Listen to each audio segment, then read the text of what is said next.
Kebuntuan politik berujung ancaman PHK. Sejak Rabu, 1 Oktober 2025, pemerintah Amerika Serikat, AS, resmi mengalami shutdown, alias penutupan aktivitas pemerintahan federal. Kebuntuan antara Partai Republik dan Partai Demokrat di Kongres soal rancangan undang-undang pendanaan sementara telah melumpuhkan Washington. Namun, yang lebih mengkhawatirkan kini adalah ancaman pemutusan hubungan kerja, PHK, massal. Direktur Dewan Ekonomi Nasional Gedung Putih, Kevin Hassett, mengonfirmasi bahwa Presiden Donald Trump siap memulai gelombang PHK terhadap pegawai federal jika negosiasi kembali buntu awal pekan ini.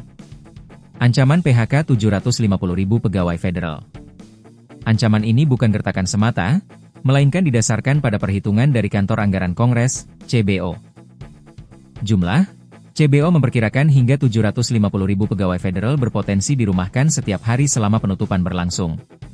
Status, mereka termasuk pegawai non-esensial, yang tidak akan menerima gaji untuk sementara waktu hingga pendanaan disetujui kembali.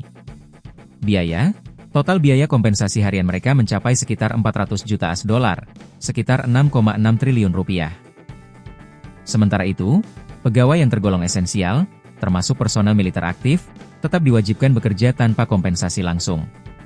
Pembayaran gaji mereka baru akan dilakukan setelah alokasi anggaran disahkan oleh Kongres. Trump melihat shutdown sebagai peluang. Berbeda dengan pandangan umum yang menganggap shutdown sebagai kegagalan politik, Presiden Trump secara terbuka menyatakan bahwa ia melihat momen ini sebagai kesempatan yang belum pernah ada sebelumnya. Trump mengancam akan menggunakan momentum ini untuk memangkas ukuran lembaga federal dan memberhentikan pegawai pemerintah yang dianggap tidak efisien. Kami akan memberhentikan banyak orang, dan mereka akan sangat terdampak. Banyak hal baik bisa dihasilkan dari penutupan ini, kata Trump. Shutdown memberi saya kesempatan yang belum pernah ada sebelumnya untuk menyingkirkan hal-hal yang tidak dibutuhkan pemerintah. Pernyataan ini menggarisbawahi tekad Trump untuk menggunakan krisis fiskal ini sebagai alat untuk mengecilkan birokrasi federal. Akar masalah, kebuntuan Demokrat versus Republik.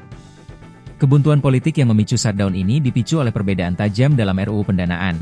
Partai Demokrat mendesak adanya pendanaan tambahan untuk layanan kesehatan publik. Partai Republik menilai isu tersebut tidak seharusnya dibahas dalam negosiasi pendanaan jangka pendek. Sejak 1976, pemerintah federal AS telah mengalami shutdown sebanyak 21 kali.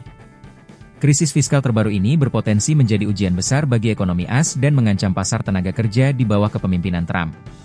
Dengan ancaman PHK massal yang membayangi ratusan ribu keluarga, tekanan untuk mencapai kesepakatan di Kongres semakin tinggi. Pertanyaannya, apakah kedua belah pihak akan mengorbankan kepentingan politik demi menghindari krisis kemanusiaan dan ekonomi yang lebih dalam?